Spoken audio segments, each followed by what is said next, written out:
right, hi everyone. So we got up at the bus stop. Right there. Gwanghaemun Station. The number 370 cost about $1.30. And we're gonna try to find this bookstore now. This is a little bit more of a businessy area. There's another old building. And look at that statue. If that's who I think it is, that might be King Sejong. He's the most famous. You know, when you're supposed to cross the street, those lights chirp. And nobody jaywalks here. Nobody jaywalks. So I don't jaywalk. Because 안녕하세요.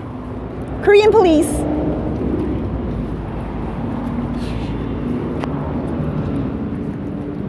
So, what's this? Oh, this is a memorial for the victims and the missing people of the Seawall Ferry disaster. As you can see, they have pictures of all the folks who have passed. And that prompted the arrest of an ultimate impeachment of the South Koreans' version of Hillary Clinton. And who was that? Park Geun-hye, the former president. Because is she the one that's on trial for corruption? She was on trial. Why would you call her the Korean version of Hillary Clinton? That's very inflammatory. Well, because if you look at hold on. If you look at the crimes that she was convicted of or charged with, they're very similar to the pay-to-play corruption that the Clinton Foundation has been engaging in. In other words, setting up foundations to solicit bribes from corporations. And but what originally got people turned against her was her failure to respond to the Seawall Ferry disaster in a proper fashion. I see. Many people lost their lives. Now, you were telling me, this is my husband, by the way. You were telling me that another person just got arrested this weekend. Right. The president, another president of South Korea, actually, while we were flying to Seoul, was actually arrested for on bribery charges. This was the president who preceded Park Geun-hye. I forget his name. So these are fairly recent presidents. Yes, it's as if the U.S. locked up George Bush and Barack Obama at the same time and put them on trial for corruption. I see. It'd be the exact equivalent of that. Okay. So do you consider that to be a good development in Korean governance as an outsider view? I don't really know the internal politics of South Korea particularly well, but it seems to me that the people protested very vigorously in the streets and were very, very in favor of prosecuting Park Geun-hye, and I assume they're in favor of prosecuting this other president who used to be the CEO of Hyundai, by the way. Oh, so he was a CEO of a major chaebol. Right, before he was president. Okay. So these are very, very wealthy, powerful politicians that the Koreans are putting on trial right now, and these are not light sentences that they're seeking. They're seeking 30 years in prison for Park Geun-hye, and I don't know what the sentence. They just arrested the previous president, so it's pretty unprecedented, I would say. You know, for a country to have, you know, to be prosecuting corruption so vigorously, but it shows that it can be done. You know, at her lowest point, Park Geun-hye had a popularity rating of 4%. 4%. So you mentioned that you're not familiar with Korean politics, but you're familiar with U.S. politics. Oh, of course, yeah. Yes. And we all know that you're one of the attorneys who is representing a group of voters against the Democratic As are you. As are you. Yes. And you're also co-counsel with a really awesome lawyer named Elizabeth Lee Beck. Right, who I'm also married to. Anyway, so do you think that although you're not familiar with Korean politics, that could be something that would be helpful in the United States politics? Well, I think it's necessary. It's more than helpful. I think if you're going to be a country ruled by law, it starts at the very top.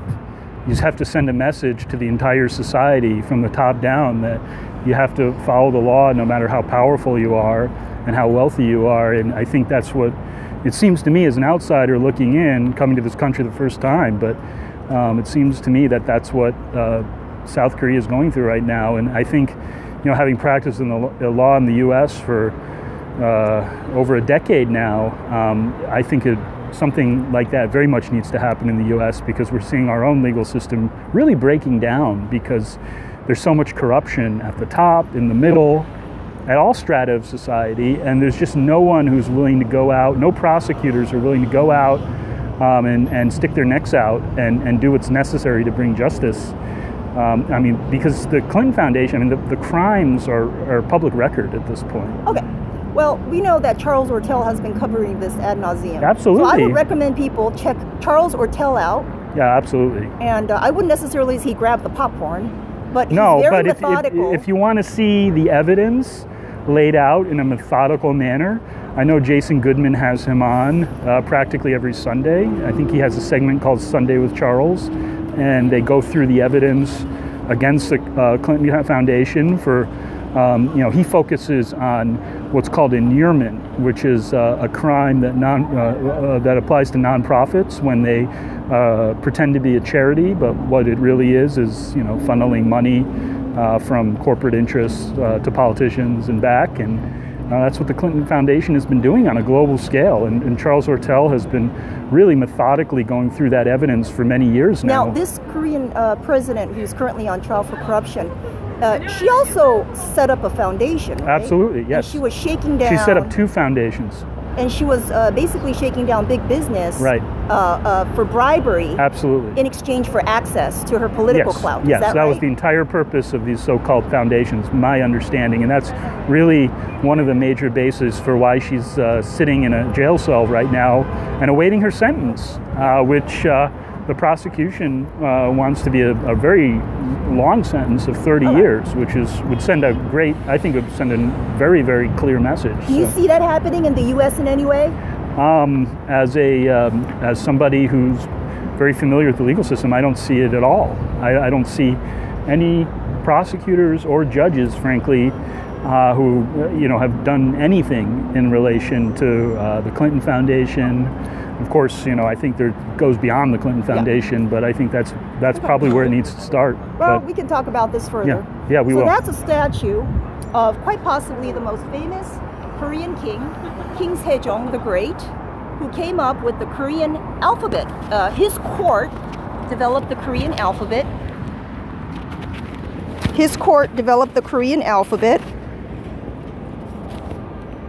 And that is quite as you can see, the scale of that statue is huge.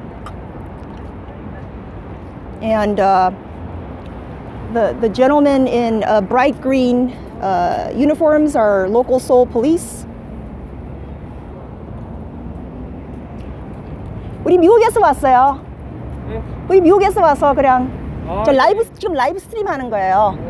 그래서 한국 제가 한국에서 태어났지만 미국에서 자랐거든요. 그래서 지금 라이브 스트림 하는 거예요. 네. 괜찮습니다. 네, 안녕히 계세요. 안녕히 계세요. 예, 즐거운 여행 되세요. 네, 감사합니다. He wished us a happy travels. That's a Korean police officer. As you can see, not all policemen in Seoul are armed. Okay, where's my husband? Oh, so now we're going to go to GYOBO Bookstore.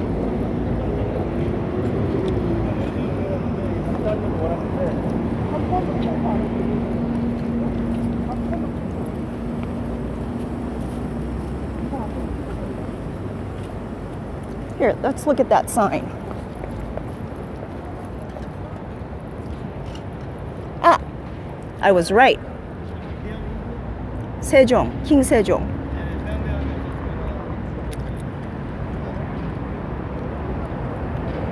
King Sejong and Admiral Yu Sun-shin. So I think, I'm sorry, I apologize. This is Admiral Yu Sun-shin. King Sejong is in the background, as you can see, enormous statue. Now this admiral, Yu Sun-shin, came up with they say, the world's first submarine. It's called the turtle ship.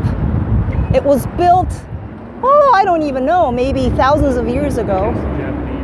It was built to protect Korea against the invasion of the Japanese and Kobuksun, and there's a replica of it. That dragon, they would shoot. They would that like dragon. It was a cannon, and it was a fortified battleship that would shoot out weapons. And I guess he is Korea's most famous warrior and general. So we're going to start moving on up. And I apologize, I was wrong. King Sejong is coming up, and he is up, way up there, and it says underneath that enormous statue, Sejong Daewang, Sejong the Great. He is revered throughout Korea. There's a lot of how do you say that word? Apocryphal? Apocryphal, I'm sorry, apocryphal stories. One story says that King Sejong was walking through his court where his scholars were burning the midnight oil, trying to develop the Korean alphabet. And they were working themselves to the bone and passing out from exhaustion. And the king would walk through, and if it seemed cold, he would take off his royal robe and drape the scholars with it. Who knows if it's true, but it's a very apocryphal stories of King Sejong.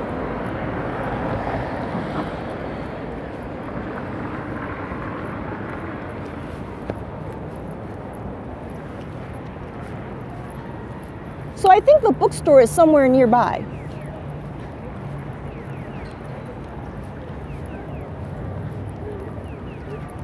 What's that? That's an enormous building.